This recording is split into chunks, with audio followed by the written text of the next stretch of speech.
Stagflation refers to an economy that is experiencing a simultaneous increase in inflation and stagnation of economic output. Simply put, it is a period when slow economic growth and joblessness coincide with rising inflation. As oil and gas hit record prices, many nations are reeling from the spike in landing costs of refined petroleum products due to the increase in Brent and WTI futures. Stagflation was first recognized during the 1970s when many developed economies experienced rapid inflation and high unemployment as a result of an oil shock.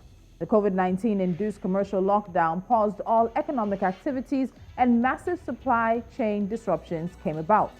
This, the world is still battling as economies continue to be hit by third, fourth, and in some cases, fifth waves of the virus. The Organization of Petroleum Exporting Countries has responded to this by regulating supply to support pricing, a move that has helped many oil exporting economies battle recession, but it has encouraged inflation in others. Over this period, rising unemployment and reduced business activity means that everyone has just a little less money.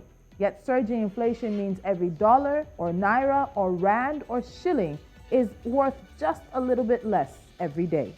And now Russia's invasion of Ukraine and the corresponding economic sanctions are sending shockwaves throughout the world. Today, our focus is how stagflation threatens Africa's recovery. This is Business Edge. I'm Tolulope Adeleru-Balogun.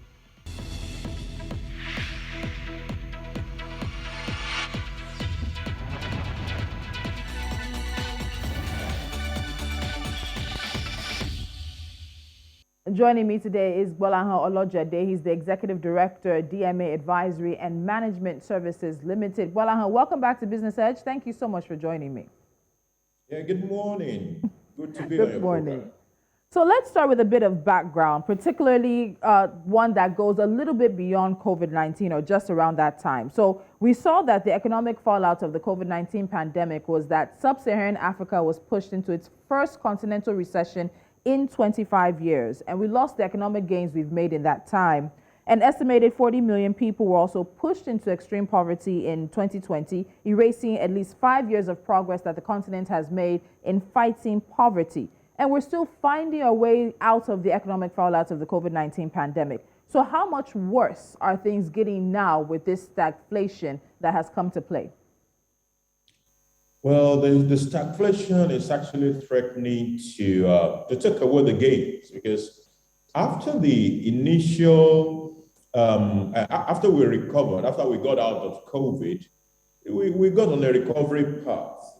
You remember how we were even sort of celebrating the fact that, oh, Nigeria had recorded probably what was the fattest or the fastest growth in a quarter recently, and everybody was all over the place. But now, what is going on is threatening to totally wipe away all that recovery that we were celebrating just a few months ago.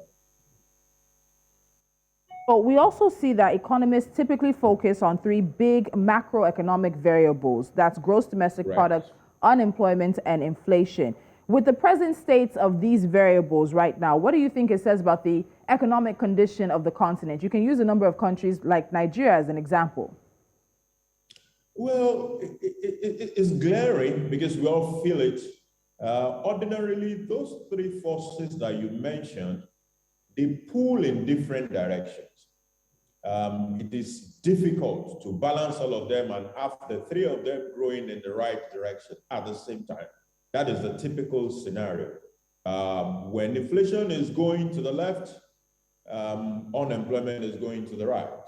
But what we have right now is a situation in which unemployment is increasing, GDP is not growing as it's supposed to be growing, and at the same time, inflation is increasing.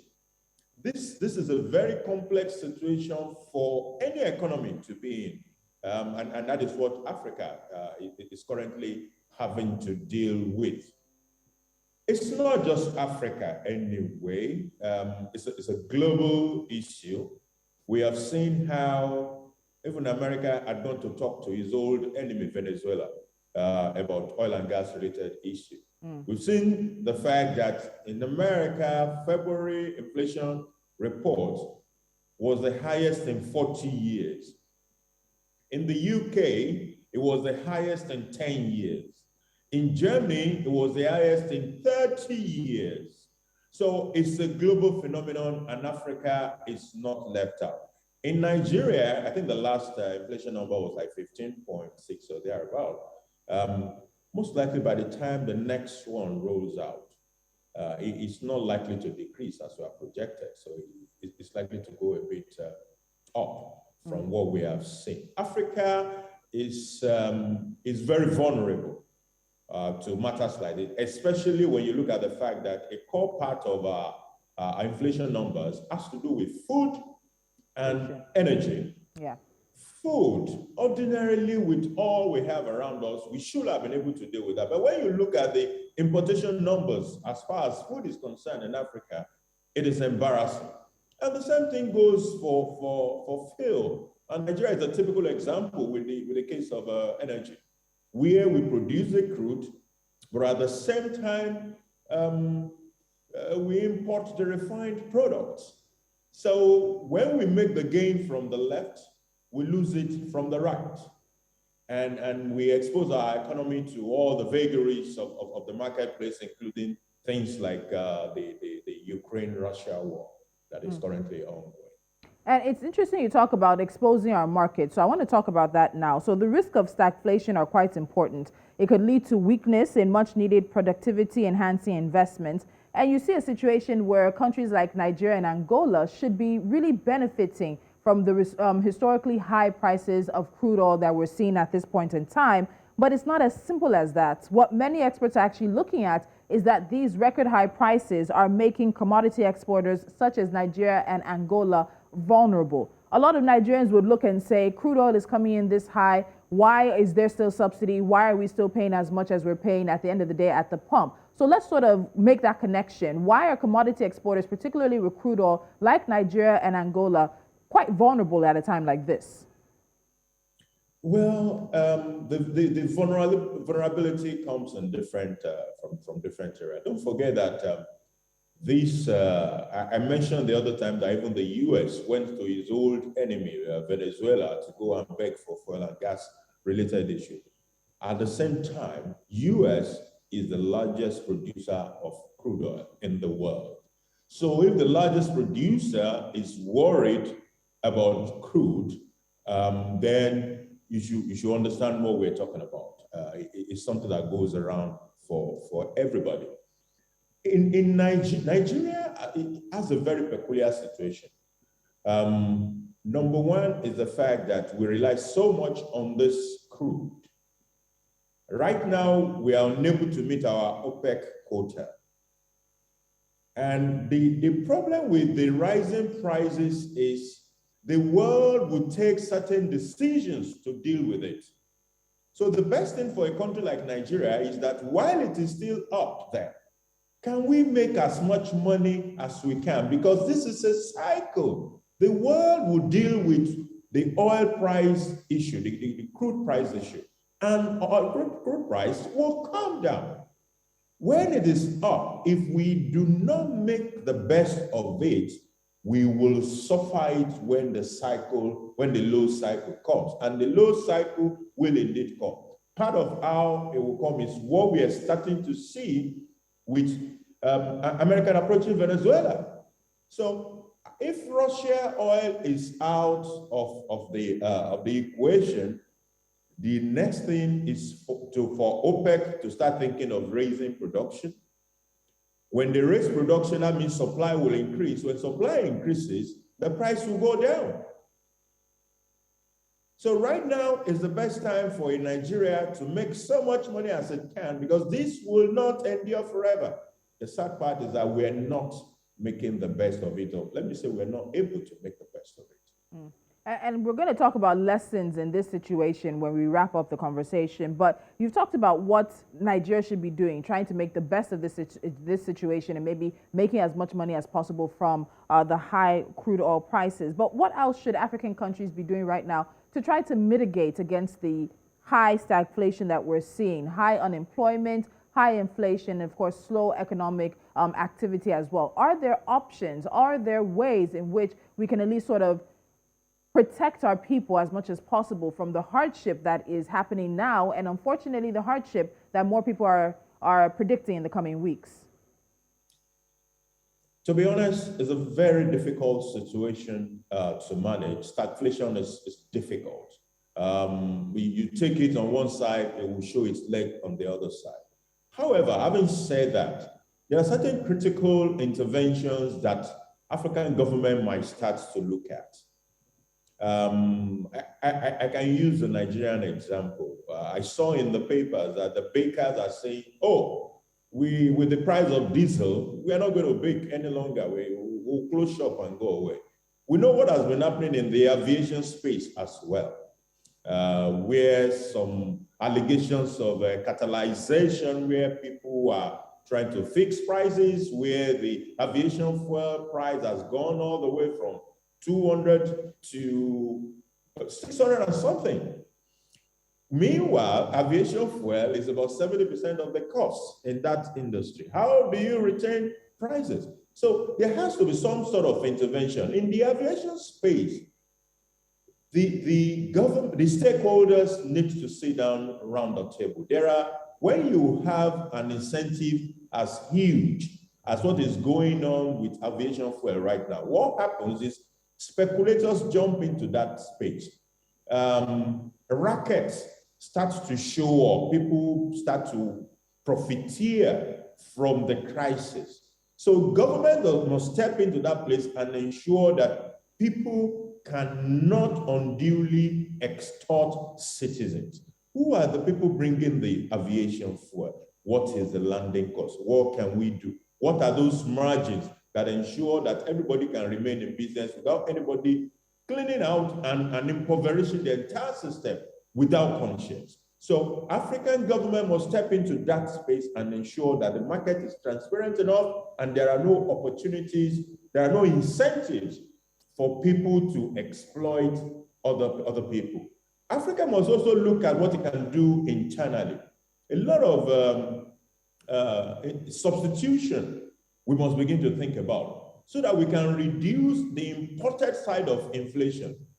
When inflation is 40-year high in America, for example, and you import something from America, you are automatically importing part of the inflation from that country into your country. So where are those things that we can do internally in Africa? Where are those food items that we can produce internally in Africa? Can we begin to think around certain substitution to reduce the amount of imported inflation around this time? That way, we can moderate a little bit the imported side of inflation, especially in the food space. Those are some of the things we can begin to do. All right, Gbolahan, we're going to take a quick break. And imported inflation, I like that. Importing the inflation that's coming with whatever rising cost is happening outside, and we bring that cost as well here. And that's something new I think a lot of people will take away. We're going to take a break now. When we come back, we'll get back to these variables of the GDP, high unemployment, and high inflation. And then if solving one is enough to solve all three, is enough to resolve the situation. Of course, we'll look at the lessons that Africa can learn at this time to be able to protect ourselves from any future shocks.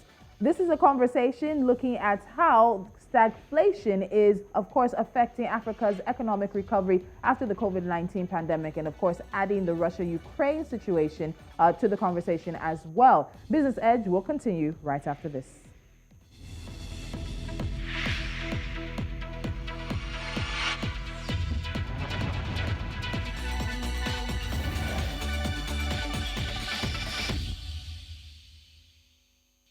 And so with me is Gbolahan Olojede, Executive Director, DMA Advisory and Management Services Limited. Now, in this conversation, we've talked about the variables. That is, of course, GDP, or basically the total output of all goods and services produced, which shows us what the broader economy is doing. We've also talked about unemployment, which tells us about the job situation, and inflation, which measures the movement of prices. A lot of people would think, solve one and you solve all these issues. So let me ask Gbolahan this exact question. In this situation where we're looking at stagflation of African economies in relation to how stagflation is, of course, affecting the global economy. If we're able to resolve slow economic activity, would that then in turn automatically resolve one, or it's not as intertwined or interconnected as we think? Well, if we face one, say we try to see how we can rev up the GDP. When you rev up the GDP, you will automatically be driving employment. So there'll be more people coming into employment. Now, these more people coming into employment will get access to disposable income, and they want to spend it. The implication is that on the other side, there will be inflation. So more people are chasing those goods now, and they have money. So there will be a rise in prices generally, and that is inflation. We are even in a very peculiar situation now that we're in the midst of stagflation, because revving up the GDP even becomes difficult in a stagflation. I just mentioned a couple of industries now that are in serious trouble. The bakers are saying we won't bake again because the diesel is too much, and that is what we rely on. The aviation people are canceling flights all over the place, and they have staff and all the rest. So we are in a dire strait, and it is much more difficult to deal with the issue we have at hand right now.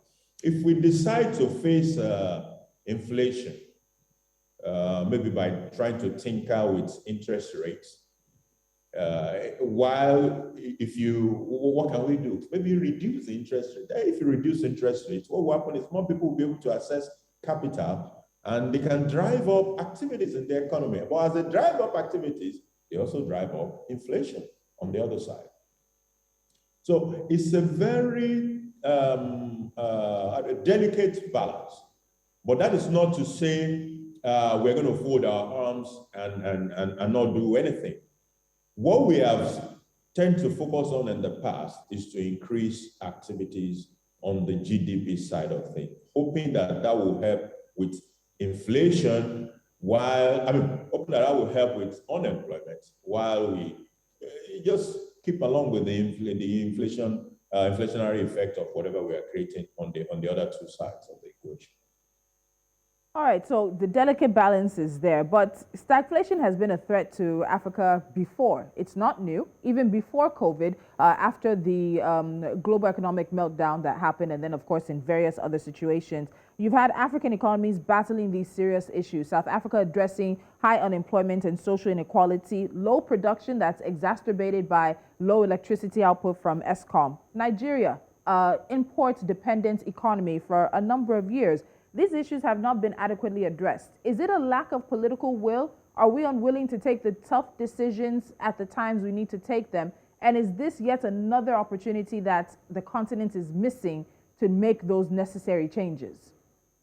Definitely. Africa has been shy of taking very tough decisions. It took South Africa a long time to pull the plugs on the South African Airlines the way it has done. As a government enterprise. And we have similar situations across Africa in which government enterprises that are absolutely unproductive and have become a drain on the economies of Africa are sentimentally held on to for years. We have examples in Nigeria too, and the situation is not different whether it is Uganda or Mauritania, any part of Africa that you pick. You see this same problem everywhere. So Africa must be willing to take tough decisions. We can list some of them that we are struggling with in Nigeria. We are unable to deal with taxation issues in Nigeria, and taxation issue is not just about increasing taxes. No, taxation issues start from the fact that even the current level of taxes, a lot of the money are now ending up in government's pockets. So sometimes when people say, oh, but we're already paying too much, some of the money Nigerians call taxes today are extortion, and government never received this money. So from the issue of the fact that the money we are collecting are not getting to government, to the fact that the highest earners are not carrying their fair weight of the tax burden. These are the people who are earning very high amount in this economy. They are not carrying their fair burden of the tax. So only the middle, the burden seems to fall on the middle class, which are mostly all the salary earners that they don't have an option. The taxes are already deducted before you give them their salary. So those are the ones who are carrying the burden largely. Then after you consider that is when you now start thinking of, okay, can we bring more people into the tax net? So the efficiency of collection, there's a whole lot of problem that is wrong with African tax situation, and we've not been able to deal with that matter as we're supposed to deal with it. The other part are difficult market distortion situations. I saw something online, a woman who was in Germany was buying fuel, a Nigerian woman apparently, and the equivalent of a liter of fuel, according to that particular video, in Germany today was over 1,000 naira equivalent. In Ghana, I was on a program sometime last week, and somebody called me from Ghana and said, look, a liter of fuel in Ghana today was over 500 naira equivalent in Ghana. In the UK, it's the same thing. A friend from Texas said $4.98 for a liter of fuel in the US, in Texas, as at last week. That is more than double what it was just about a year ago. Now, those are market distortion issues that we have not been able to deal with. It's very difficult now to pull that subsidy off the feet of Nigerians. We're already used to it. But we've had opportunities in the past where we could have done it and the pain would not be as bad as if we do it now. But we did not do it. So technically, I mean, it is glaring that Nigeria and Africa generally are fond of focusing, or government are fond of focusing on routine decisions. And the tough, more difficult ones with radical impact on the economy, we shy away from them. And we're suffering from it today. So in Nigeria, for example, you have PMS at 165 naira. When crude oil was 0 naira, PMS was 165. When it was $10, it was 165. When it is $50, it was 165. Now that it is $130, it is still 165. There's something very fundamentally wrong about that kind of a market. So, Gbolahan, let me ask you this to wrap things up, because I think inside the conversation, you've talked about the lessons for Africa here. My question now is, how long do you think Africans, whether Nigerians, Kenyans, Rwandans, South Africans, Zimbabweans, are going to have to deal with these high inflation numbers, high unemployment, and this slow economic growth? This is March of 2022. We're all attempting to recover. No one really has double-digit economic GDP projection rates for this year, or economic growth rates for this year. The highest you're seeing is in places like Zambia, maybe 6, 7, 8%. But the big economic drivers here on the continent, they're looking at 4%. Nigeria is looking around 2-point-something, 3%. At the end of the day, how long can citizens expect to be in these situations? It will take as long as Africa decide to put in place leaders who can drive things the way things are supposed to be driven.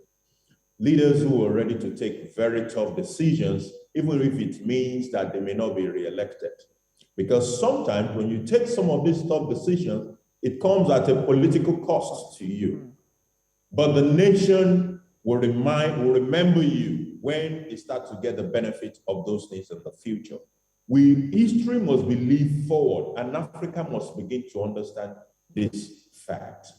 Unless we get to that point where Africa looks inwards and takes its own decisions, irrespective of what the loan people are telling you, because sometimes all we just listen to is what is IMF saying, what is World Bank saying. In fact, some of the data we rely on to make our decisions are not our own data. They are what they are telling us from outside. So Africa must build its own information-based database, understands its society much more than it does right now. Look at Africa. In how many parts of Africa today can you effectively do a cash transfer to the poor?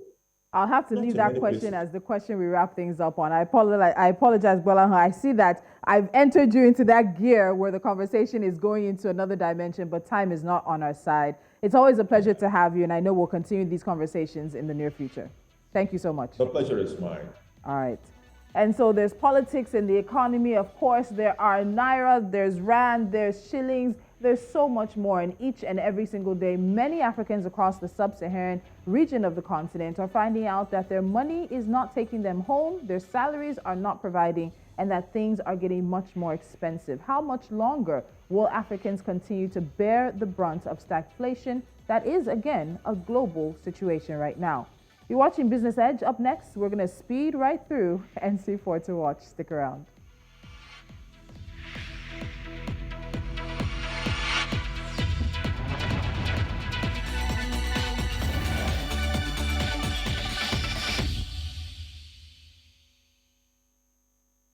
And a few stories we're keeping our eyes on. 9 mid-sized Russian-owned tanks have been idle at sea for more than a week along European and North American coasts as countries have either banned imports of Russian oil or Russian vessels docking at their ports. All this while many traders and buyers refuse to deal with Russian crude. Nigeria's National Bureau of Statistics is expected to release new inflation figures for the month of February on Tuesday. The data for January had a slight improvement at 16.17%, while in December, the NBS reported 16.95%. The Organization of Petroleum Exporting Countries has warned that the continuous push against hydrocarbon may threaten the future of crude oil and gas reserves in Africa. While the continent has about 125 billion crude oil reserves and 16 trillion standard cubic meters of natural gas, OPEC's Secretary General is worried that the mounting pressure to abandon oil and gas could affect the production of the reserves. And finally, South Africa has suspended the air operator certificate of Calm Air as a precautionary measure for 24 hours, effectively grounding the fleet and affecting passengers using low-cost airline Tolulope as well as British Airways flights. The South African Civil Aviation Authority said in the past month, Calm Air had experienced safety issues ranging from engine failures, engine malfunction, and landing gear malfunctions, among others. And that's it on Business Edge. Don't forget, I'm here for you 11 a.m. West African time throughout this week, where we put African business, the economy, and financial matters front and center right here on Business Edge. I'm Tolulope Adeleru-Balogun. I'll see you again soon.